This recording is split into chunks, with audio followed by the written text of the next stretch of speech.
కనులు ఉండాల్సిన చోట కనులున్నాయి, చేతులు ఉండాల్సిన చోటనే చేతులున్నాయి, తల ఉండాల్సిన చోటనే తల ఉంది, చెవులు ఉండాల్సిన చోటనే చెవులు ఉన్నాయి. ఏది చెడిపోలేదు. చెడిపోయింది ఏంటిది?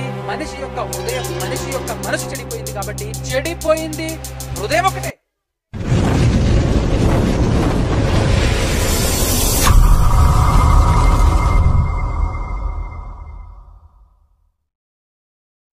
సర్వోన్నతుడు, సర్వాధికారి, సమస్త సృష్టిని సృష్టించిన మన అందరి కన్న తండ్రి అయిన ఆ ఏకైక దేవాది దేవునికి ఆయన కుమారుడైన యేసుక్రీస్తు ప్రభుల వారి ద్వారా పరిశుద్ధాత్మ సహాయముతోనే స్తుతులు, స్తోత్రములు, కృతజ్ఞతాస్తుతులు చెల్లించుచున్నాను. అదేవిధంగా ఆయన మాటలు వినబడినటువంటి మాటల ప్రకారంగా మనసును మార్చుకొని ఆయనకు అనుకూలంగా బ్రతికే ప్రయత్నం చేయాలి అనే సదుద్దేశం కలిగి వచ్చి కూర్చున్నటువంటి మీ అందరికీ కూడా క్రీస్తు పేరిట నేను యొక్క శుభములు, వందనాలు తెలియజేస్తున్నాను. కొన్ని విషయాలు మనం ఆలోచన చేసేటటువంటి ప్రయత్నం చేద్దాం. మనమందరము దేవుణ్ణి నమ్ముకొని, సృష్టికర్త అయినటువంటి దేవుణ్ణి నమ్ముకొని భూలోకంలో బ్రతుకుతున్నాం. దేవుడు మనకిచ్చిన చిన్ని జీవితాన్ని మనం కొనసాగిస్తున్నాం, మనం బ్రతుకుతున్నాం. ఈ భూలోకంలో మనం ఎలా బ్రతకాలి, ఎందుకు బ్రతకాలి, ఎవరి కొరకు బ్రతకాలి అనేటటువంటి ఈ ఆలోచన జాగ్రత్తగా వినండి. ఈ ఆలోచన ఎప్పుడైనా, ప్రతిసారి ఏ మీటింగ్కి వెళ్ళినా ఎక్కువగా సేవకులు చెప్పేటటువంటి మాట ఇదే అయినప్పటికీ మనంతట మనకు సొంతంగా మనకేనాడైనా ఈ ఆలోచన తట్టిందా? ఎప్పుడైనా ఆలోచించామా? మీరు ఎంతమంది ఆలోచించుంటారు, నా బ్రతికి ఎందుకు, అసలు నేను ఎవరి కొరకు బ్రతకాలి, ఎందుకు బ్రతకాలి, ఎవరి కొరకు బ్రతకాలి, ఎందుకు బ్రతకాలి అనేటటువంటి ఆలోచన ఎప్పుడైనా చేసుకున్నారా? అంతేనా? ఎవరికి రాలేదు ఆలోచన? ఒక్కరికి మాత్రమే ఈ ఆలోచన రావటం. ఒకసారి ఆలోచన చేయండి. ఒక పని చేయాలి అని అంటే, మన జీవితంలో ఒక పని మనం చేయాలి అని అంటే దాని గురించి ఆలోచించకుండా గుడ్డిగా చేస్తామా? పని ఆలోచించకుండా గుడ్డిగా చేస్తామా? ఈ పని ఏ పని అయినా సరే, ఈ భూమి మీద మనం చేసేటటువంటి అనేకమైనటువంటి పనులలో విలువైనటువంటి పని ఏదైనా ఉంది అని అంటే మనం దేవుని కోసం బ్రతకటం, మనం దేవునిలో బ్రతకటం, దేవుణ్ణి అనుసరించటం, దేవుని లోనికి రావటం, దేవుణ్ణి నమ్ముకోవటమే గొప్ప విషయం. అవునంటారా కాదంటారా? కానీ దీని విషయమే మనం ఏమాత్రం, అసలు మన జీవిత పరమార్థం ఏది, ఆ విధంగా బ్రతకపోతే మన బ్రతుకు ఒక అర్థం ఉండదు. అలాంటిది మనం అసలు ఇప్పటి వరకు ఆలోచించకపోవటం, స్వతహాగా మనకంటూ ఒక ఆలోచన రాకపోవటం నిజంగా బాధాకరమే. ఆలోచన అనేటటువంటిది చాలా గొప్పది, ఉన్నతమైనది. మనం ఆలోచించకపోతే దేనికి పనికిరామన్న సంగతి మనకు అర్థం కావాలి. ఏ విషయం, ఏ పని చేసినా కూడా ఆ పని సక్సెస్ అవుతుందా కాదా అనేటటువంటి ఆలోచన చేయటానికే దేవుడు మనకి ఇచ్చినటువంటి బ్రెయిన్, లేదంటే ఈ తలతో మనం చేసేటటువంటి పని ఏంటో తెలుసా? ఏ పని స్టార్ట్ చేసినా ఆలోచిస్తాం. ఆఖరికి తినే ఏ వస్తువు అయినా సరే, దీనివల్ల ఏదైనా రోగం వస్తుందా, దీనివల్ల ఏదైనా జబ్బు వస్తుందా, దీనివల్ల నాకేమైనా ఆరోగ్యం వస్తుందా రాదా, మంచి జరుగుతుందా జరగదా అనేటటువంటి ఆలోచన మనం ఆలోచన చేస్తాం ఖచ్చితంగా. మరి అలాంటప్పుడు ఇంత గొప్ప విషయానికి వచ్చేసి మన బ్రతుకు, ఎందుకు పుట్టాను, ఎవరి కొరకు బ్రతకాలి అనేటటువంటి ఆలోచించకపోతే ఎలా చెప్పండి? యేసుక్రీస్తు ప్రభుల వారు ఈ లోకానికి ఎందుకు వచ్చారో ఒక మాట చెప్తారా మీరు? యేసుక్రీస్తు ప్రభుల వారిని దేవుడు ఈ లోకానికి ఎందుకు పంపించారు? 2000 సంవత్సరాల క్రితం ఎందుకు పంపించాడు ఈ లోకానికి? నేను కొత్త ప్రశ్నలు అడగట్లే, పాతవే అడుగుతున్నాను. ఎందుకు అడుగుతున్నాను? నేను ప్రశ్నలు అడుగుతా జనరల్. అసలు ప్రశ్నలు ఎందుకు అడుగుతా చెప్పండి? ఒక విషయం చెప్తాను, ప్రశ్నల గురించి ఒక విషయం చెప్తాను. దేవునికి ఇష్టడు, దేవుడంటే హృదయానికి పిచ్చి ఇష్టం. దేవుని మాటలన్నా విపరీతమైనటువంటి ఆసక్తి ఉండేటటువంటి వారు ఏం చేస్తారో చెప్పనా? ఎక్కడైనా సరే, అది సభలో కానివ్వండి, సంఘంలో కానివ్వండి, ఏ మీటింగ్లో కానివ్వండి, ఒక ప్రశ్న వచ్చింది అని అంటే ఆ ప్రశ్నకు జవాబు మనం చెబితే అక్కడ వినపడదు అని తెలిసిన మనసు దేవుని మాటకు స్పందించటం అంటే ఏంటో తెలుసా? మనసు దేవుని మాటలకు కదలటం అంటే ఏంటో తెలుసా? నువ్వు చెప్పే ప్రశ్న రైట్ అవ్వచ్చు, రాంగ్ అవ్వచ్చు, నువ్వు ఇచ్చే జవాబు రైట్ అవ్వచ్చు, రాంగ్ అవ్వచ్చు, కానీ జవాబు చెప్పడానికి చాలా స్పీడ్గా స్పందించగలిగే మనసు నీకుంటే నీ మనస్సుకు దేవుడు అంటే, దేవుని వాక్యం అంటే ఇష్టం అని అక్కడ అర్థం అవుతుంది. ఎంత మందిలో ఉన్నా కూడా ప్రశ్నలు అడిగేటప్పుడు వెంటనే తెలిసినా తెలియకపోయినా, అది రైట్ అయినా రాంగ్ అయినా, వెంటనే స్పందించి చెప్పటానికి ప్రయత్నం చేస్తున్నటువంటి వారు ఎవరో తెలుసా? దేవుడంటే బాగా ఇష్టపడేటటువంటి వారు అని అర్థం. దేవుడంటే నేర్చుకోవాలనే తపన ఉన్నటువంటి వారు అని అర్థం. నేర్చుకోవటం కోసం తమ మనసు తహతహలాడుతుంది అని అర్థం. స్పందించగలిగేటటువంటి హృదయం గొప్పది. లోకంలో చాలా మందిని చూస్తుంటాం మనం. ఎప్పుడు గొడవ పెట్టుకోవాలని చూసేటటువంటి వాడు ఏం చేస్తుంటాడు? ప్రతి చిన్న మాట స్పందిస్తుంటాడు. వాడి మనసు అలా ఉంది. అనవసరమైన ప్రతి దాంట్లో గెలుగుతుంటాడు, ప్రతి దాన్ని గెలికి ప్రతి దాంట్లో ఇన్వాల్వ్ అవుతుంటాడు. అలాంటి వాళ్ళు చాలా మంది ఉంటారు. కానీ మనం ఎలా ఉండాలి? మనం కేవలం చెప్తున్నాను, బైబిల్ని బట్టి ఇప్పటివరకు మనకు తెలిసినటువంటి నాలెడ్జ్ని బట్టి చెడు మాటలకు, తప్పుడు మాటలకు, ఇలాంటి పనికి మాలిన మాటలకు, లోకంలో మనల్ని ఏలెత్తి చూపించే వారికి, మన మీద అబద్ధం పలికేటటువంటి వారికి, మన గురించి ఎటువంటి చెడు మాటలు మాట్లాడినా కూడా వాళ్లకు మనం స్పందించొద్దు. కానీ మనం స్పందించాల్సిన తరుణం, స్పందించాల్సిన సమయం, స్పందించాల్సిన స్థలం ఏది అని అంటే మీటింగ్ ప్లేస్. దేవుని వాక్యం, దేవుని మాటలు వినబడుతున్నటువంటి స్థలంలో ఖచ్చితంగా నువ్వు స్పందించాలి. అప్పుడే నీ హృదయంలో దేవునికి ఉన్న చోటు అర్థమవుతుంది. అప్పుడే నువ్వు పడుతున్న తపన దేవునికి అర్థమవుతుంది. నువ్వు దేవుని మాటలు నేర్చుకోవాలనే ఆలోచన, దేవుని మాటలు నేర్చుకోవాలనే తపన నీ హృదయానికి ఉన్నదన్న సంగతిని దేవుడు గ్రహించగలడు. అందుకోసమే నేను ప్రశ్న అడిగిన వెంటనే అది తప్ప, రైటా, తెలుసా లేదా ఏం ఆలోచించకండి. ఎందుకంటే ఇది ఐఏఎస్ ఇంటర్వ్యూ ఏం కాదు, అవునా కదా? ఐఏఎస్ ఐపీఎస్లకు ఒక ఇంటర్వ్యూ ఉంటుంది. ఆ ఇంటర్వ్యూలో ఏ ఒక్క తప్పు క్వశ్చన్ అడిగినా కూడా జాబ్ రాదు. అంటే తప్పు ఆన్సర్ చెప్పితే జాబ్ రాదు. అలాంటిది ఏం కాదు ఇక్కడ, అవునా కదా? అమ్మ తప్పు చెప్పేస్తే ఎట్లా అని అనుకోకండి. చెప్పడానికి మాత్రం ప్రయత్నం చేయండి ఖచ్చితంగా. అర్థమవుతుందా? ఇంతకు ఇప్పుడు నేను ఏ క్వశ్చన్ అడిగాను చెప్పండి. దేవుడు యేసుక్రీస్తు ప్రభుల వారిని ఈ లోకానికి ఎందుకు పంపించాడు చెప్పండి. ప్రధానమైన దేవుడు యేసుక్రీస్తు వారిని ఎందుకు పంపించాడు భూలోకానికి? ఒక ప్రధానమైనటువంటి కారణం ఉంది. చాలాసార్లు మీకు చెప్పాను. ముఖ్యమైనటువంటిది ఏంటి అంటే, భూమి మీద బ్రతుకుతున్నటువంటి మనుషులందరూ, భూలోకం మొత్తం నాశనం అయిపోయింది. ఏమైపోయింది? నశించిపోయింది. లోకమంతా ఏమైపోయింది? నాశనం అయిపోయింది. గట్లా నశించిపోయిన దానిని వెతికి రక్షించుటకు దేవుని కుమారుడు ఈ లోకానికి వచ్చాడు, అవునా కదా? లోకంలో ఉన్నటువంటి వాళ్ళు మనుషులందరూ కూడా నశించిపోయారు. మనుషులందరి యొక్క మనసు నశించిపోయినప్పుడు వీళ్ళందరినీ వెతికి రక్షించి ఒక చోట చేర్చి వీళ్ళందరినీ పరిశుద్ధపరిచి పరమునకు చేర్చాలి. దేవుడు యేసుక్రీస్తు ప్రభుల వారికి ఇచ్చిన టాస్క్, దేవుడు యేసుక్రీస్తు ప్రభుల వారి భుజాన ఇచ్చిన పని, బాధ్యత అది ఇచ్చి భూలోకానికి ఆయన పంపించడం జరిగింది. సో ఆయన ఈ లోకానికి వచ్చిన తర్వాత 30 సంవత్సరాలు తన కుటుంబంలో బ్రతికిన తర్వాత 30వ ఏట బయటికి వచ్చి బాప్తిస్మం ఇచ్చి యోహాని చేత బాప్తిస్మం తీసుకున్న తర్వాత, బాప్తిస్మం పొందుకున్న తర్వాత సమాజంలోనికి వెళ్ళి ఎప్పుడు ప్రకటన చేయటం మొదలు పెట్టాడంటే, తనకు బాప్తిస్మం ఇచ్చినటువంటి యోహాను గారు చెరలోనికి ఆయన్ని జైలు పెట్టేశారు, ఆయనకు చెరలో బంధించేశారు అనేటటువంటి వార్త విన్న వెంటనే ఆయన సువార్త ఆరంభించాడు, పని చేయటం మొదలెట్టాడు. అలా పని చేయటం మొదలెట్టడంతోనే ఆయన పలికినటువంటి ఒక అద్భుతమైన అమోఘమైనటువంటి మాట ఒక్కసారి మీరు ఓపెన్ చేసి బైబిల్లో మత్తయి సువార్త 4:17 చదవండి. అప్పటి నుండి యేసు పరలోక రాజ్యము, బాగా వినండి, ఏ రాజ్యము? పరలోక రాజ్యము సమీపించి ఉన్నది గనుక ఏం పొందాలి? మారు మనసు పొందాలి అని మనసును మార్చుకోవాలి. ఎందుకు మార్చుకోవాలి మనసును? ప్రపంచం చెడిపోయింది అని అంటే అర్థం ఏంటి? ఏం చెడిపోయింది? భూమి చెడిపోలేదు, చెట్లు చెడిపోలేదు, సముద్రం చెడిపోలేదు, నదులు చెడిపోలేదు, ఆఖరికి మనుషులు అంటే మనిషికి ఉన్నటువంటి శరీరం అదేం చెడిపోలేదు, బాగానే ఉంది, ఆరోగ్యంగానే ఉన్నారు, అంతా బాగానే ఉంది. కనులు ఉండాల్సిన చోట కనులున్నాయి, చేతులు ఉండాల్సిన చోటనే చేతులున్నాయి, తల ఉండాల్సిన చోటనే తల ఉంది, చెవులు ఉండాల్సిన చోటనే చెవులున్నాయి. ఏది చెడిపోలేదు. చెడిపోయింది ఏంటిది? మనిషి యొక్క హృదయం, మనిషి యొక్క మనసు చెడిపోయింది. కాబట్టి చెడిపోయింది హృదయం ఒకటే. బాగా వినండి. చెడిపోయింది హృదయం ఒకటే. కానీ హృదయం చెడిపోతే లోకం చెడిపోయినట్టు, హృదయం చెడిపోతే సృష్టి పాడైనట్టు, హృదయం చెడిపోతే మనుషులందరూ చెడిపోయినట్టే. హృదయం పాడైపోతే సమస్తం పాడైపోయినట్టే. అందుకోసమే సమస్తాన్ని బాగు చేయాలంటే ఏం బాగు చేయాలి? హృదయాన్ని ఒక్కదాన్ని బాగు చేస్తే సరిపోతుంది. అందుకోసం యేసుక్రీస్తు ప్రభువులు వచ్చేసి మాట్లాడినటువంటి మాట ఏంటంటే, నీ హృదయాన్ని నువ్వేం చేసుకోవాలి? మార్చుకోవాలి. అంత పెద్ద సృష్టి బాగుపడాలి అని అంటే ఒకే ఒక్కటి బాగుపడాలి, ఒకే ఒక్కటి మార్చబడాలి. అదొక్కటే ఏంటి అని అంటే నీ మనసు. నీ మనసు బాగైతే చాలు, సృష్టి అంతా బాగైతుంది. అవునా కదా? అంటే ప్రపంచాన్ని పాడు చేస్తుంది ఏంటిది? మనిషి యొక్క మనస్సు. ఆ మనసును మార్చుకొని ఎక్కడికి వెళ్ళాలి? ఏదో దగ్గర అవుతుంది అని చెప్తున్నాడు.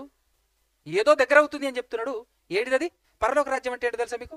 అప్పుడప్పుడు పాటలు పాడుతుంటారు, పరలోక రాజ్యము రానున్నది అని, లేదా దేవుని రాజ్యము రానున్నది అని మా పాటలు పాడుతూ ఉంటారు.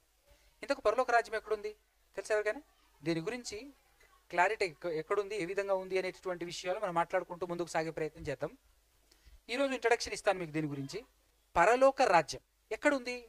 ఒక రాజ్యం, ఫస్ట్ ఆఫ్ ఆల్ మనకు అర్థం కావాల్సింది ఒక రాజ్యం. ఈ రాజ్యం దేనికి సంబంధించింది అంటున్నాడు? పరలోకానికి సంబంధించిన రాజ్యం. పరలోక రాజ్యం అనే మాటకు అర్థం ఈ ఒక రాజ్యం. ఫస్ట్ ఆఫ్ ఆల్ మనకు అర్థం కావాలి, ఒక రాజ్యం రాబోతుంది, జాగ్రత్త, మీరేం చేయాలి? మారు మనసు పొందాలి. ఒక రాజ్యం రాబోతుంది, మీరు మారు మనసు పొందాలి. ఒక రాజ్యం రాబోతుంది, మీరు మారు మనసు. అదే కదా మన ఏం చెప్పాడు? ఆ మాటను బట్టి మనకి ఏమర్థం కావాలండి? ఆ మాటను బట్టి మనకు అర్థం కావాల్సిన పాయింట్ ఏంటి? నువ్వు మారు మనసు పొందాలి. పరలోక రాజ్యం దగ్గరే సమీపించింది అని అంటే, సమీపముగా ఉన్నది అని అంటే, సమీపించుచున్నది, నువ్వు మారు మనసు పొందాలి. సమీపించుచున్నది గనుక మారు మనసు పొందాలి. ఆ మాట అర్థమవుతుందా? పరలోక రాజ్యం సమీపించుచున్నది గనుక నువ్వు ఏం చేయాలి? దానికి దీనికి సంబంధం ఏంటి? పరలోక రాజ్యం సమీపించుచున్నది గనుక నువ్వేం చేయాలి? మనసు మార్చుకోవాలి. మనసు మార్చుకోవాలి. దగ్గర వస్తుంది, మనసు మార్చుకోవాలి. ఆ పరలోక రాజ్యంలో నువ్వు చేరాలి అంటే, ఆ పరలోక రాజ్యంలో నువ్వు చేరాలి అంటే ఎట్లుండాలి? ఇంతకు పరలోక రాజ్యం అంటే ఏంటి? ఇంకొక వర్డ్ ఇక్కడే ఉంటుంది, 4వ అధ్యాయంలోనే 23వ వచనం చదవండి. యేసు వారి సమాజ మందిరములలో బోధించుచు దేవుని రాజ్యమును గూర్చిన సువార్త ప్రకటించుచు. ఏం ప్రకటిస్తున్నాడట? జాగ్రత్తగా వినండి. యేసుక్రీస్తు ప్రభువారు ఈ లోకానికి వచ్చేసిన తర్వాత 3 దేశాలు తిరుగుతున్నాడు. యూదయ, సమరయ, గలిలయ. 3 దేశాలు తిరుగుతున్నాడు. తిరుగుతున్నప్పుడు బాధపడుతున్నటువంటి వారు, ఇబ్బంది పడుతున్నటువంటి వారు, కాళ్ళు చేతులు లేనటువంటి వాడు, కళ్ళు లేనటువంటి వారు, రోగంతో ఉన్నటువంటి వారు ఎవరైతే కనబడుతుంటారో అలాంటి వాళ్ళందరినీ ఆదరించి, అలాంటి వారందరినీ స్వస్థతపరిచి వెళ్తున్నాడు. మేలు చేసుకుంటూ వెళ్తున్నారు. బాగా ఆలోచన చేయాలి. ఆయన వచ్చింది ఆ పని మీద కాదు. ఆయన వచ్చింది ఆ పని మీద కాదు. ఆయన ఏదో బోధిస్తున్నాడు, ఆయన ఏదో ప్రకటిస్తున్నాడు. ప్రకటన చేయాలి, ప్రచురము చేయటానికే నేను వచ్చాను, ఇందు నిమిత్తం కదా నేను వచ్చింది అంటాడు యేసుక్రీస్తు ప్రభువారు. అది కూడా ఒక మాట ఇక్కడ చూసుకుందాం మనం. లూకాసు వార్త 4వ అధ్యాయంలో 42-43 వచనాలు. 42-43 వచనాలు. ఉదయమైనప్పుడు ఆయన బయలుదేరి అరణ్య ప్రదేశమునకు వెళ్ళెను. వింటున్నారా? అర్థమవుతుందా? యేసు ప్రభుట ఉదయాన్నే ఆయన బయలుదేరి అరణ్య ప్రదేశానికి వెళ్ళిపోయాడట. వెళ్ళిపోతే జనసమూహము ఆయనను వెతుకుచు ఆయన యొద్దకు వచ్చి తమ్మును విడిచిపోకుండా ఆపుతున్నారట. జనాలందరూ ఏం చేస్తున్నారు? మమ్మల్ని విడిచేందుకు ఎక్కడికి వెళ్తున్నారు మీరు? మమ్మల్ని విడిచిపెట్టి వెళ్ళకండి అని చెప్పేసి అందరూ ఆపుతుంటే అప్పుడు యేసు ప్రభు మాట్లాడిన మాట వినండి. ఆయన, నేను ఇతర పట్టణాలలోను దేవుని రాజ్య సువార్తను ప్రకటింపవలెను. నెక్స్ట్, నేను వచ్చింది ఈ పర్పస్లో. ఏ పర్పస్? వేరే ఊర్లలో కూడా స్వస్థత చేయాలి కదా నేను అనట్లే. అర్థమవుతుందా? వేరే ఊర్లో కూడా కుంటోళ్ళు, గుడ్డోళ్ళు అందరూ ఉంటారు కదా, వాళ్ళని స్వస్థపరచాలి కదా నేను అని అనట్లే. వేరే ఊర్లో కూడా నేను దేవుని రాజ్య సువార్త చెప్పాలి కదా నేను. అందునిమిత్తమే నేను వచ్చాను. నేను వచ్చింది ఆ పర్పస్ మీద, అందుకు నేను వెళ్ళాలి అని చెప్తున్నాడా లేదా? ఏ ప్రకటించడానికి? అందుకోసమే నేను వచ్చాను, దేవుని రాజ్య సువార్తను ప్రకటించడానికే నేను వచ్చాను అంటున్నాడు. కాకపోతే తన కళ్ళ ముందు బాధపడుతూ ఉన్నటువంటి వాళ్ళని చూసి స్వస్థపరుచుకుంటూ వెళ్ళాడు. అసలు పర్పస్ అది కాదు. అసలు పర్పస్ ఏంటి అని అంటే దేవుని రాజ్య సువార్తను వ్యాప్తి చేయటానికి, ప్రకటించటానికి వెళ్తున్నాడు. ఇప్పుడు రండి మరలా మత్తయి సువార్త. అట్లా అన్నాడు కదా, పరలోక రాజ్యము లేదా దేవుని రాజ్యము అని అంటున్నాడు. పరలోక రాజ్యము సమీపించి ఉన్నది అని చెప్తున్నాడు. దేవుని రాజ్యము గురించి ప్రకటన చేస్తూ ఉన్నాడు. అయితే అలా చెబుతూ 4వ అధ్యాయంలో కిందికి వచ్చేసరికి 5వ అధ్యాయం ఆరంభం. 4వ అధ్యాయం వేరు, 5వ అధ్యాయం వేరు కాదు. అధ్యాయాలు తర్వాత చేయబడ్డాయి, తర్వాత అధ్యాయాలుగా చేశారు. కానీ మన మత్తయి గారు రాసినప్పుడు అయితే ఏ అధ్యాయాలు లేదు, ఏ వచనాలు లేదండి. ఇది గుర్తుపెట్టుకోండి మీరు. మత్తయి గారు రాసేటప్పుడు అధ్యాయాల వైజ్గా రాయలే, వచనాల వైజ్గా రాయలే. ఒక స్టోరీ రాసినట్టుగా చక్కగా అన్నీ రాశాడు. కాకపోతే మధ్యలో కొంతమంది మహానుభావులు ఎలా గుర్తుండాలి, ఎలా గుర్తుపెట్టుకోవాలి విషయాలన్నీ అని ఆలోచించి తర్వాత కాలానికి జస్ట్ 16-17 శతాబ్దాల కాలం, క్రీస్తు శకం రీసెంట్గానే 200-300 సంవత్సరాల క్రితమే ఏం చేశారు అంటే వాళ్ళు అధ్యాయాలుగా ఫస్ట్ విడగొట్టారు. అధ్యాయాలుగా విడగొట్టింది ఒక ఆయన, తర్వాత వచనాలుగా విడగొట్టింది ఇంకొక ఆయన. పాత నిబంధనను అధ్యాయాలుగా వచనాలుగా విడగొట్టింది ఒక ఆయన, కొత్త నిబంధనను అధ్యాయాలుగా వచనాలుగా విడగొట్టింది ఇంకొక ఆయన. వాళ్ళు ఎవరు, ఎప్పుడు, ఎక్కడ, ఎలా, ఏ విధంగా వాళ్ళు కష్టపడ్డారు అనేటటువంటి విషయాలన్నీ నేను ఒకరోజు నీట్గా మీకు చెప్తాను. ఎందుకంటే అది కూడా మనకు అవగాహనలో ఉండాలి. వాళ్ళ గురించి కూడా మీ ముందు పెట్టే ప్రయత్నం చేస్తాను. 5వ అధ్యాయం స్టార్టింగ్లో నుంచి చూడండి. ఆయన ఆ జనసమూహం ఎంతమంది ఆయన వెంబడి వస్తున్నారు అని అంటే గలిలయ, దెకపోలి, యెరూషలేము, యూదయ అనే ప్రదేశముల నుండి యోర్ధాను అవతల నుండి బహుజన సమూహములు ఆయనను వెంబడిస్తున్నారనమాట. చాలా మంది ఊర్ల పొంటి చాలా మంది వచ్చేసారు. చాలా మంది వెంబడిస్తున్నప్పుడు యేసుక్రీస్తు ప్రభువు వారు ఏం చేశారు అంటే ఆయన జన సమూహములను చూచి అక్కడ దగ్గరలోనే ఒక కొండ ఉంది, ఆ కొండ ఎక్కి కూర్చున్నాడు. అందరు గుంపులు గుంపులుగా వస్తున్నప్పుడు అందరికీ తను కనపడాలి అంటే కాస్త హైట్ ప్లేస్లో ఉండాలి కదా. ఈ కాలంలో అయితే ఏం చేస్తున్నారు, స్టేజ్ అరేంజ్ చేస్తున్నారు. అవునా, అక్కడ ఆల్రెడీ దేవుడు ఏర్పాటు చేసిన స్టేజ్ ఉంది. ఏంటిది? కొండ. అందరూ చూశాడు, బా చాలా మంది ఉన్నారు కాబట్టి కొండెక్కేశాడు. కొండెక్కేసి కూర్చొని ఏం చేస్తున్నాడు చూడండి. ఆయన శిష్యులు ఆయన యొద్దకు వచ్చి ఇలాగూ బోధించడం మొదలు పెట్టాడు అని అన్నప్పుడు మనకు ఒకటి గుర్తుకుండాలి. ఆయన ఏం బోధించడానికి వచ్చాడని చెప్పారు యేసు ప్రభు ఇదని చెప్పాడు. నేను ఏం ప్రకటించడానికి వచ్చానని చెప్పాడు. ఫస్ట్ వర్డ్ ఏం చెప్పాడు? గనుక మీరు మారు మనసు పొందండి. పరలోక రాజ్యం దగ్గరకు వచ్చింది, సమీపించి ఉన్నది కాబట్టి గనుక మీరు ఏం చేయాలి? మారు మనసు పొందాలి అని చెప్పాడు. ఆయన అసలు ఏ పర్పస్ మీద వచ్చానని చెప్పాడు. ఇప్పుడు కూర్చున్నాడు కొండ మీద, ప్రారంభించాడు ప్రసంగం. ఏం ప్రకటిస్తాడు మీరు చెప్పండి, గెస్ చేయండి. ఏం ప్రకటిస్తాడు, ఏం ప్రకటించాలి? మనకున్న ఐడియాలజీని బట్టి ఇప్పుడు మీరు చెప్పండి. మాట్లాడుకున్నాం, చదువుకున్నాం, అయినా కూడా మీరు ఇంత కన్ఫ్యూజ్ అయితే ఎట్లా? నేను వచ్చింది దేనికి అని చెప్పాడు. దేవుని రాజ్య అదే ఇందు నిమిత్తం నేను వచ్చానన్నాడా? అదే ప్రకటిస్తాడు. వేరే ఎందుకు ఆలోచిస్తున్నాడు? ఎందుకు వచ్చాడో అదే ప్రకటిస్తాడు. ఆయన ఎందుకు వచ్చానని చెప్పాడు, అదే ప్రకటించాలి. స్టార్ట్ చేశాడంటే అదే ప్రకటించాలి. అదే ప్రకటించాడా, వేరేది ప్రకటించాడా? ఒక్కసారి చూడండి 5వ అధ్యాయం కంటిన్యూషన్. ఆత్మ విషయమై దీనులైన వారు ధన్యులు అనగానే ఆత్మ సంబంధమైన విషయాలు చెప్తున్నాడు అనుకోవచ్చు, కరెక్టే, అది కాదనను. కానీ అసలు ఆయన ఇంటెన్షన్ ఏంది? ఆత్మ విషయమై దీనులైన వారు ధన్యులు నాయనా, ధన్యులు నాయనా. తర్వాత మాట అది లేక ఆయన చెప్పాలనుకుంటున్నది. ఏం చెప్తున్నాడు ఇప్పుడు అర్థమవుతుందా మీకు? అది ఆయన ప్రకటించాల్సింది. ఎందు నిమిత్తం నేను వచ్చానని చెప్పాడు, మరి అదే ప్రకటిస్తున్నాడు ఆయన. పరలోక రాజ్యం అనేది ఒకటి ఉంది చూసారా? ఆ పరలోక రాజ్యం ఎవరిది అనుకుంటున్నారు?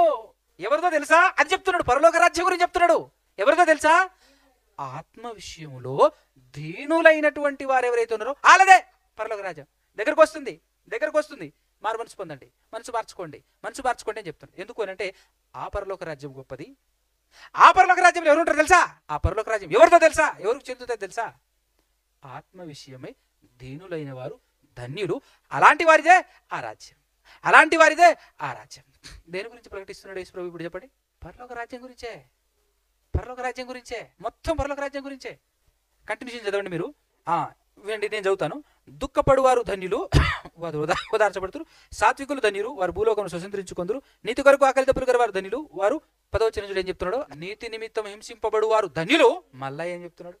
ఆయన సీక్వెన్స్ మర్చిపోవట్లేడు, ఉద్దేశాన్ని మర్చిపోకుండా మాట్లాడుతున్నాడు. ఏం మాట్లాడినా కూడా పరలోక రాజ్యం గురించి ఎత్తుతున్నాడు. పరలోక రాజ్యం గురించి ప్రకటన చేస్తున్నాడు. పరలోక రాజ్యంలో ఇట్లాంటి వాళ్ళు ఇలా ఉండాలి, పరలోక రాజ్యంలో ఉండేటటువంటి వాళ్ళు ఇలా ఉండాలి, పరలోక రాజ్యంలో ఉండేటటువంటి వాళ్ళు ఈ ఆలోచనలు, ఈ బేసు, ఈ క్యారెక్టర్లు కలిగి ఉండాలి అని చెబుతూ నెక్స్ట్ ఏం చెప్తున్నాడు? అదే అధ్యాయంలో 20వ వచనం. శాస్త్రుల నీతి కంటేను పరిసయ్యుల నీతి కంటేను, బాగా వినండి, మీ నీతి అధికము కాని ఎడల ఏం చెప్తున్నాడు చెప్పండి ఇప్పుడు? అది ఏం చెప్తున్నాడు చెప్పండి ఇప్పుడు? పరలోక రాజ్యం గురించి ఏం చెప్తున్నాడు? పరలోక రాజ్యంలో ఎవరు ప్రవేశిస్తారు అదే చెప్తున్నాడు. మనం ఎక్కడికో వెళ్ళిపోకూడదు మ్యాటర్ విని. ఏ మ్యాటర్ చెప్పినా ఫైనల్ ఎక్కడికి చేరుస్తున్నాడు? పరలోక రాజ్యాన్ని కనెక్ట్ చేస్తున్నాడు. ఏ మ్యాటర్ చెప్పినా ఎక్కడికి తీసుకొస్తున్నాడు? పరలోక రాజ్యంతో కనెక్ట్ చేస్తున్నాడు. ఇంకా మీరు పై వచనాల్లో చూసినట్లయితే 19వ వచనం. కాబట్టి ఈ ఆజ్ఞలలో మిగుల అల్పమైన ఒకదానినైనను మీరి మనుషులకు అలాగు చేయబోధించు వాడెవడో పరలోక మిగుల అల్పుడనబడును. అయితే వాటిని గైకొని బోధించు వాడెవడో పరలోక రాజ్యములో గొప్పవాడనబడును. ఏం చెప్తున్నాడు చెప్పండి ఇప్పుడు? పరలోక రాజ్యం గురించి చెప్తున్నాడు. పరలోక రాజ్యంలో ఎవరు గొప్పవారు, ఎవరు అల్పుడు? గొప్పవారుగా అనబడేవారు ఎవరు? ఘనులుగా అల్పుడుగా అనబడేటటువంటి వాడెవరు అని చెప్పిన తర్వాత అందులో ప్రవేశించాలంటే శాస్త్రుల నీతి కంటేను పరిసయ్యుల నీతి కంటేను మీ నీతి అధికము కాని ఎడలా అంటే కంప్లీట్గా ఆయన ప్రసంగం మొత్తంలో ఏ విషయాలు చెప్పినా కూడా అది ఎందుకు చెప్తున్నాడు, ఏ బేస్ను పట్టుకొని చెప్తున్నాడు యేసుక్రీస్తు ప్రభువుల వారు అని అడిగితే పరలోక రాజ్యంలో ఉండాలంటే ఇవి కలిగి ఉండాలి, పరలోక రాజ్యంలో నువ్వు ఉండాలంటే ఇవన్నీ క్వాలిటీస్ నీలో ఉండాలి అని చెబుతూ ఏం చెప్తున్నాడు తెలుసా? వెంటనే 21 నుంచి 26 వచనాల వరకు చెప్పినటువంటి మాట ఒకటే విషయం. ఏం చెప్పాడు? ఇదిగో ఒకప్పుడు ధర్మశాస్త్రం ప్రకారంగా ఒకప్పుడు మీరు ఏం విన్నారు? నరహత్య చేయవద్దు అని చెప్పబడిన మాట మీరు విన్నారు కదా, అంతేనా కదా? అయితే నేను మీతో చెప్తున్నాను ఏంటి అని అంటే, నేను మీతో చెప్పింది ఏంటంటే తన సహోదరుని 22వ వచనం, తన సహోదరుని మీద నేను మీతో చెప్పున్నది ఏమనగా ప్రతివాడు విమర్శకులోనగును, చెప్పువాడు మహాసభకులోనగును, ద్రోహి అని చెప్పువాడు నరకాగ్నికిలోనగును. కావున బలిపీఠమునొద్ద అర్పించుచుండగా నీ మీద నీ సహోదరునికి విరోధమేమైనను అక్కడ నీకు జ్ఞాపకం వచ్చినలా అక్కడ బలిపీఠమును ఎదుటనే నీ అర్పణము విడిచిపెట్టి మొదట వెళ్ళి నీ సహోదరుని సమాధాన పడవటి తర్వాత వచ్చి అర్పణ అర్పించుము నీ ప్రతివాదితో నీవు. ఇదంతా మ్యాటర్ ఎందుకు చెప్తున్నాడు? ఫైనల్గా ఎట్లుండాలని చెప్పిండు? అందరితో సమాధాన పడి ఉండాలి. నరహత్య చేస్తేనే కాదు, నరహత్య ద్రోహి అని చెప్పిన నరహత్యతో సమానం అని చెప్తున్నాడు. ఎందుకు చెప్తున్నాడు ఇదంతా? ఈ క్వాలిటీ ఎందుకు చెప్తున్నాడు? ఒకప్పుడు ఇలా విన్నారు, నరహత్య అంటే అలా చేస్తే నరహత్య అంటున్నాడు. ఇప్పుడు మనసులో తలిస్తేనే, తోటి సహోదరుని ద్రోహి అని తిడితేనే నరహత్య చేసిన వాడితో సమానం అనేటటువంటి మాట మాట్లాడుతున్నాడు. ఎందుకు ఇవన్నీ చెప్తున్నారు ప్రభు అని అంటే, ఎందుకు చెప్తున్నాడు? కాన్సెప్ట్ చెప్పండి. పరలోక రాజ్యంలో ఉండాలంటే ఇట్లుండాలి. ఎట్లుండాలి? పరలోక రాజ్యంలో ఉండాలంటే ఇట్లుండాలి. దానికోసం చెప్తున్నాడు. నెక్స్ట్ 27వ వచనం నుంచి 32 వచనాల వరకు ఉన్నటువంటి మాటలన్నీ ఒక కాన్సెప్టే, అవునా కదా? ఒక విషయమే. అదేంది? వ్యభిచారము గురించి. వ్యభిచారము చేయవద్దని చెప్పబడిన మాట, పూర్వీకులతో చెప్పబడిన మాట మీరు విన్నారు కదా. కానీ ఇప్పుడు నేనేం చెప్తున్నానో తెలుసా? మోహపు చూపుతో ఒక స్త్రీని చూచువాడు అప్పుడే తన హృదయములో వ్యభిచారము చేసిన వాడవుతాడు అని చెప్తున్నాడు. ఎందుకు ప్రభు ఇవన్నీ చెప్తున్నావు? అసలు ఎవరి గురించి చెప్తున్నావు? అసలు దేని గురించి చెప్తున్నావు అని అంటే, మరలా ఏం చెప్తున్నాడో తెలుసా? పరలోక రాజ్యం గురించి చెప్తాడు. మనకు అర్థం కావాలి. ఏ రాజ్యం గురించి చెప్తున్నాడు? పరలోక రాజ్యములో ప్రవేశించాలంటే, పరలోక రాజ్యంలో ఉండాలి అని అంటే, పరలోక రాజ్యంలో ఉండేటటువంటి వారి యొక్క క్వాలిఫికేషన్స్ అనమాట, అట్లా ఉండాలి. అలాంటి వారే అర్హులు పరలోక రాజ్యానికి. దేనికి? ఇలాంటి వాళ్ళు అర్హులు. ఇంకొక కాన్సెప్ట్ ఏం చెప్పాడు తర్వాత? ప్రమాణాలు 33 నుంచి 37 వరకు మీరు ఒట్టు పెట్టుకుంటారు కదా, దాని మీద ఒట్టు, దీని మీద ఒట్టు, ఆకాశం మీద ఒట్టు, నీ నెత్తి మీద ఒట్టు అని చెప్పి పెట్టుకుంటారు కదా. అలా పెట్టుకోకూడదు. నీ మాట ఎలా ఉండాలి అని అంటే, నిజాయితీపరుడు, సత్యవంతుడు ఎలా ఉండాలి అని అంటే, అవును అంటే అవును, కాదు అంటే కాదు, అంతే ఉండాలి తప్ప అంతకు మించి ఏమైనా ప్రయత్నం చేస్తున్నావు అనుకో, అది దుష్టుని నుండి వచ్చినదే. ఎందుకు ప్రభు ఇది చెప్తున్నావు అంటే, మరలా ఏంటి? పరలోక రాజ్యం గురించి చెప్తున్నాడు.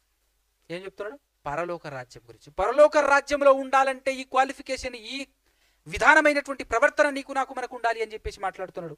ఆ తర్వాత 38 నుంచి 42 వరకు ఉన్నటువంటి విషయం ఏంటో తెలుసా? గొడవ పడవద్దు అంటే, కంటికి కన్ను పంటికి పన్ను అని చెప్పబడిన మాట. అంటే ఎవరైనా తిడితే తిట్టాలి, కొడితే కొట్టాలి. ఏం లెక్క? అది పూర్వపు లెక్క. కానీ పరలోక రాజ్యంలో పరిస్థితి అలా ఉండదు. పరలోక రాజ్యం యొక్క పరిస్థితి వేరు. అక్కడ నువ్వు ఉండాలంటే, అందులో నువ్వు ఉండాలి అని అంటే ఎట్లుండాలి? కుడి చెంప మీద కొడితే అట్టుండాలి. అదే చెప్పింది ఆ సందర్భంలో. 39వ వచనం, నేను మీతో చెప్పినది ఏమనగా దుష్టుని ఎదిరింపగా నిన్ను కుడి చెంప మీద కొట్టువానికి వైపునకు ఎడమ చెంపను కూడా తిప్పుము. ఎవడైనా నీ మీద వ్యాజ్యము వేసి నీ అంగిని తీసుకొని కోరిన ఎడల వానికి నీ పై వస్త్రం కూడా, ఈ ఖర్చు ఉంది మీకు అర్థం కావడం కోసం, పై వస్త్రం ఇది. దీన్ని ఎవడైనా ఎత్తుకపోతున్నాడు అనుకో, ఒక్క నిమిషం ఆగు అని చెప్పేసి చొక్కా ఇప్పివ్వాలి. ఒక్క నిమిషం ఆగు, ఇది ఇప్పి తీసుకోపో అంటే, ఖచ్చితంగా ఇవ్వు అని కాదు. నీ మనసు అట్లా ఉండాలి. నీ మనసు అట్టుంటే ఖర్చు పెట్టుకుపోయాను అనుకో, అమ్మో నా ఖర్చు అని చెప్పేసి గోల చేయడం కాదు, తీసుకుపోని అంతేనా. అంటే దాని నిమిత్తం నువ్వు గొడవ పడవద్దు. అసలు గొడవ చేసేవాడు పరలోక రాజ్యానికి అనర్హుడు. ఏది పోయినా నువ్వు ఓపిక పట్టుకుని సహనంతో ఉండాలి. యేసు ప్రభు మొదట పరలోక రాజ్యం గురించి చెప్తూ, అందులో ఉండాలంటే, అందులో ప్రవేశించాలంటే ఉండాల్సిన లక్షణాల గురించి మాట్లాడుతున్నాడు. 5, 6, 7 అధ్యాయాలు వరకు మొత్తం చెప్పబడింది ఏందో తెలుసా? పరలోక రాజ్యవాసులు పరలోక రాజ్యంలో ఉండాలంటే. అందుకోసమే నెక్స్ట్ ఏమన్నాడు? 1 మైలు దూరం రమ్మని పిలిచాడు అనుకో, 2 మైళ్ళు అంటాడు. తర్వాత 41 నుంచి 48 వరకు ఏం చెప్పాడో తెలుసా? నిన్ను ఎవరైనా ద్వేషించారనుకో, జనరల్గా లోకంలో బయట ఉన్నటువంటి వాళ్ళందరూ ఏం చేస్తారు తెలుసా? ద్వేషించే వాళ్ళని ద్వేషిస్తారు, మంచిగా ఉండే వాళ్ళతో మంచిగా ఉంటారు, చెడుగా ఉండే వాళ్ళతో చెడుగా ఉంటారు. కానీ అలా పనికిరాదట ఎక్కడ? పరలోక రాజ్యంలో. పరలోక రాజ్యంలో ప్రవేశించాలి, ప్రవేశించి బ్రతకాలి అనుకునేటటువంటి వారి క్యారెక్టర్ ఎట్లుండాలి అనట? నీ శత్రువులను సైతం నువ్వు, అది ఆ రేంజ్. అదే కదా ఈ 43 నుంచి 48 వరకు ఉన్నటువంటి సందర్భం. ఆ తర్వాత ధర్మం చేసేటప్పుడు ఎట్టుండాలి అని చెప్తాడు 6వ అధ్యాయం స్టార్ట్ చేసి. ఆ తర్వాత ప్రార్థన చేసేటప్పుడు ఎట్టుండాలి అని అంటాడు తర్వాత సందర్భంలో. ఆ తర్వాత ఉపవాసం ఎలా చేయాలి అని అంటాడు. ఆ తర్వాత ఈ లోకంలో జనరల్గా ఉంటున్నటువంటి వాళ్ళందరూ ఏం చేస్తారు తెలుసా? 24 గంటలు ధనార్జన ధనార్జన ధన సంపాదన సంపాదించుకోవాలి అనే పనిలో ఉంటారు. నువ్వు అలా చేయకు. నువ్వేం సంపాదించుకోవాలి తెలుసా? నీ ధనాన్ని పరలోకంలో సంపాదించుకోవాలి అని అంటుంటాడు. అలా కంటిన్యూషన్ చెప్తూ అన్నం లేదను, బట్టలు లేవను, ఈరోజు ఏం తింటాను అసలు ఆలోచించకు. నువ్వేం చేయాలో తెలుసా? ఫైనల్గా ఏం చెప్తున్నాడు ఆయన? 32వ వచనం చూడండి, 6వ అధ్యాయంలో. కావాలని మీ పరలోకపు తండ్రికి తెలియను, కాబట్టి మీరేం చేయాలట? ఆయన రాజ్యం అంటే ఏంటట? దేవుని రాజ్యము. మనకు కనెక్ట్ అవ్వాలంటే కదా. యేసు ప్రభు దేని గురించి మాట్లాడటానికి వచ్చానని చెప్పేసి అన్నాడు. ఇప్పుడు అంతా చెప్పుకొచ్చి మళ్ళీ ఎక్కడ కనెక్ట్ చేస్తున్నాడు? పరలోక రాజ్యము, దేవుని రాజ్యము. దేవుని రాజ్యము నువ్వు వెతకాలి. వాటి గురించి ఆలోచించకుండా మీరేం చేయాలట? దేవుని రాజ్యమును, నీతిని మొదట వెతుకుడి, అప్పుడు అవన్నీ మీకు అనుగ్రహింపబడును అని. తర్వాత 7వ అధ్యాయం మొదలుపెట్టాడు. ఎవరిని తీర్పు తీర్చకుంటాడు. ఎందుకు? దానివల్ల లాభం ఏంటి అని అంటే, నువ్వు ఎవరిని తీర్పు తీర్చలేదనుకో, నీకు కూడా దేవుడు తీర్పు. ఎంత గొప్ప అవకాశం, ఎంత అద్భుతమైన అవకాశం, అవునా కదా? మనం ఎవరినైనా తీర్పు తీర్చామనుకో, ఏ కొలతతో మనం తీర్పు తీరుస్తామో, ఏ కొలతతో కొలుస్తామో అదే కొలతతో దేవుడు. అంతేనా కదా? నువ్వు అలా, నువ్వు ఇలా, నువ్వు అలాంటోడివి, నువ్వు ఇలాంటోడివి, నువ్వు అది కాదా, నువ్వు ఇది కాదా అని చెప్పేసి అనేకులకు మనం చెప్తా ఉంటాం. దాని అర్థం ఏంటి అని అంటే, తండ్రి నన్ను కూడా ఇలానే అడగాలి నువ్వు అని మనం చెప్తున్నట్టే దేవునికి. అవునా కదా? అంతేనా కదా? ఎదుటి ఎంత పసిగడుతుంటాం మనం. చిన్న తప్పులు కూడా ఎత్తి చూపిస్తుంటాం. నువ్వు అది చేయలే, నువ్వు ఇది చేయలే, నువ్వు ఆ తప్పు చేయలే, నువ్వు అలా మాట్లాడలే, ఇలా మాట్లాడలే అని అన్ని అడుగుతున్నావు అంటే అర్థమేటో తెలుసా? దాని అర్థమేటో తెలుసా? తండ్రి నన్ను కూడా ఇక్కడనే అడగాలి నువ్వు అని చెప్తున్నట్టే ఇండైరెక్ట్గా. అంటే అడ్డంగా మనం దేవునికి దొరుకుతున్నట్టు, బుక్ అవుతున్నట్టేగా. నువ్వు ఏ కోణంలో ఎదుటివాడి గురించి ఆలోచించినవు అదే కోణంలో నీ గురించి ఆలోచిస్తా బిడ్డ అంటాడు. అప్పుడు మనంతటా మనం అనవసరంగా దొరకట్లేదు దేవునికి. అందుకోసమే తీర్పు తీర్చకుడి, అప్పుడు మీ గురించి కూడా తీర్పు తీర్చబడదు అంటాడు. గొప్ప విషయం, అవునా కదా? అలా చెబుతూ అడిగే విధానం, అడగండి ఇవ్వబడను అని చెప్తూ ఏమంటాడు తెలుసా? ఇదిగో ఈ లోకంలో ఉన్నటువంటి తల్లిదండ్రులు నువ్వు అడిగినప్పుడు రొట్టెని అడిగా అనుకో మీ నాన్న దగ్గర, రాయి ఇవ్వడుగా మీ నాన్న, అంతేనా కదా? చేపలు కావాలని అడిగినాం అనుకో, పాములు తెచ్చివాడుగా. మరి మీ నాయనే అట్లుంటే మరి పరలోకపు నాయన, పరలోకపు తండ్రి నిశ్చయముగా అంతకంటే గొప్పవి నీకు ఇస్తాడు. నాన్న దగ్గర అడగాల్సింది ఏం అడగాలో మనకు సోయి ఉండాలి. పరలోకపు నాన్న దగ్గర ఏం అడగాలో మనకు సోయి ఉండాలి. నాన్న దగ్గర రొట్టె అడుగుతాం, నాన్న దగ్గర బట్ట అడుగుతాం. అవి అక్కడ అడగకూడదు. ఏ నాన్న దగ్గర అడగకూడదు? ఆయన దగ్గర అడగాల్సింది మళ్ళీ ఈయన దగ్గర అడగకూడదు. అర్థమవుతుందా? ఆయన దగ్గర అడగాల్సింది ఈయన దగ్గర అడగకూడదు, ఈయన దగ్గర అడగాల్సింది ఆయన దగ్గర అడగకూడదు. ఏ నాన్న దగ్గర ఏం అడగాలో తెలియాలి మనకు, అది నేర్పిస్తున్నాడు. అర్థమవుతుందా? నాకు పాయింట్ సెట్ కావాలి నాన్న అని పిల్లోడు వాళ్ళ నాన్న దగ్గర అడిగాడు అనుకో, అడిగి మారం చేశాడు అనుకో, ఒక అర్థం ఉంటుంది. నాకు బట్టలు కావాలి నాయన అని ఆ తండ్రిని అడిగితే అనే కదా. ఆ తండ్రిని ఏం అడగాలి? నాకు పరిశుద్ధాత్మ కావాలి తండ్రి అని ఆయన అడుగు, ఆయన ఇచ్చేది అది. నాకు తెలివి కావాలి, జ్ఞానం కావాలి తండ్రి అని ఆయన అడుగు, ఆయన ఇస్తాడు. ఈ తండ్రిని పట్టుకొని నాకు జ్ఞానం ఇస్తావా అయ్యో అని ఈయన అడిగినావు అనుకో, ఈయన ఇస్తాడు. ఈ తండ్రి దగ్గరికి వెళ్ళేసి నాకు జ్ఞానం కావాలి, నాకు పరిశుద్ధాత్మ కావాలి అంటే ఈ తండ్రి అని తెచ్చిస్తాడు చెప్పు. అంటే ఈ తండ్రిని అడిగి ఏం అడగాలనో తెలిసి ఉండాలి, ఆ తండ్రిని ఏం అడగాలో తెలిసి ఉండాలి. అది నేర్పిస్తున్నాడు యేసుక్రీస్తు ప్రభువు గారు ఇక్కడ. పరలోక రాజ్యంలో చేరిన వాడికి ఇవి తెలిసి ఉండాలి, ఈ జ్ఞానం ఉండాలి. అర్థమవుతుందా? అని చెప్పుకుంటూ ఇదిగో పరలోక రాజ్యంలో చేరాలి అని అంటే ద్వారం చాలా ఇరుక్గా ఉంటుంది అని ఫైనల్గా చెప్తున్నాడు ఇప్పుడు. అర్థమవుతుందా? పరలోక రాజ్యంలో చేరాలి అని అంటే ఎక్కడి నుంచి 13, 14 వచనాలు 7వ అధ్యాయంలో ఇరుకుగా ఉంటుంది. ఆ రాజ్యంలో చేరాలి అంటే మార్గం ఎలా ఉంటుంది? ఇరుకుగా ఉంటుంది కదా అని చెప్పేసి పరిపోకుండా జాగ్రత్త, అందులోనే ప్రవేశించండి. అందులో ప్రవేశించే వాళ్ళు చాలా తక్కువ మంది ఉంటారు అని చెప్పకనే చెప్తున్నాడా లేదా? ఏమండి చెప్తున్నాడు. ఇగో విశాల మార్గంలో వెళ్ళే వాళ్ళు చాలా మంది ఉంటారు, ఎందుకంటే అది విశాల మార్గం కాబట్టి. కానీ అది ఎక్కడికి పోతుందట? నాశనానికి పోతుందట అని చెబుతూ ఇప్పుడు ఇవన్నీ చెప్తూ మరలా పరలోక రాజ్యం దగ్గర కనెక్ట్ చేస్తుంటాడు. చూడండి, మరలా పరలోక రాజ్యం దగ్గర కనెక్ట్ చేస్తూ ఉంటాడు. 21వ వచనం చదవండి. 21వ వచనం, ప్రభువా అని నన్ను పిలిచే ప్రతివాడును ఎక్కడ ప్రవేశింపడు. అర్థమైందా మ్యాటర్? మరలా చెప్పుకుంటూ మరలా ఎక్కడికి వస్తున్నాడు? మరలా పరలోక రాజ్యం దగ్గరికి వస్తున్నాడు. ఆ పరలోక రాజ్యంలో నువ్వు ప్రవేశించాలి అని అంటే ప్రభు అంటే చేరమంట. ఒరిజినల్గా క్రైస్తవ్యంలో అట్టాంటోళ్ళు ఎక్కువ మంది లేరు, అవునా కదా? ప్రభు అని చెప్పకూడదట. ఏం చేయాలట? కంటిన్యూషన్. ప్రభువా ప్రభువా అని పిలుచువాడు పరలోక రాజ్యంలో ప్రవేశింపడు. గాని పరలోకములో నా తండ్రి ఉన్నాడు, ఆ తండ్రి చిత్త ప్రకారం ఎవరైతే చేస్తారో వాళ్ళే. ఈ మాట చెప్పడానికంటే ముందు యేసుక్రీస్తు ప్రభువుల జాగ్రత్త వినండి. ఈ మాట చెప్పడానికంటే ముందు పరలోక రాజ్యం గురించి చెప్పుకుంటూ వచ్చి ఫైనల్గా ప్రభువా ప్రభువా అని నన్ను పట్టుకొని ఎలాడితే అందులో నువ్వు ప్రవేశించవు నాయనా, పరలోకంలో ఉన్న నా తండ్రి చిత్త ప్రకారం చేస్తేనే అందులో ప్రవేశిస్తావు అని చెప్పినప్పుడు దానికంటే ముందే ఏం చెప్పి ఉండాలి? ఆ పరలోకంలో ఉన్న నీ తండ్రి చిత్తం ఏంటో మాకు తెలియదు కదా అంటారా లేదా విన్నల వాళ్ళు? అలా అనకూడదని ముందు చెప్పుకొచ్చిన అన్ని ఏంటో తెలుసా? ఆ తండ్రి చిత్తమే. 5వ అధ్యాయం మొదటి నుంచి మొదలుపెట్టి 7వ అధ్యాయం 20 వచనం వరకు చెప్పుకుంటూ వచ్చిందంతా ఏంటో తెలుసా? పరలోకంలో ఉన్న తండ్రి చిత్తమే. అదంతా చెప్పి అంటాడు, ఇవన్నీ చేయకుండా ప్రభు ప్రభు అంటే పరలోక రాజ్యంలో ప్రవేశం ఉండదు. అవన్నీ చేసేవాడే పరలోక రాజ్యంలో ప్రవేశిస్తాడు. మనకు అర్థం కావాల్సిన పాయింట్ ఏంటి? యేసుక్రీస్తు ప్రభువులు ఎందుకు వచ్చారు? పరలోక రాజ్యం గురించి లేదా దేవుని రాజ్యం గురించి ప్రకటించడానికి వచ్చాడు. ఆయన ఏం ప్రకటించినా కూడా ఫైనల్ గా అదంతా దేని గురించి ప్రకటిస్తున్నట్టు అని మనకు అర్థమవుతుందా? ఇప్పుడు 5, 6, 7 అధ్యాయాలు చదివినప్పుడు ఎప్పుడైనా ఇది అర్థమైందా మనకు? ఇలా అర్థమైందా? నేను ఆశ్చర్యపోయాను చదువుతున్నప్పుడు.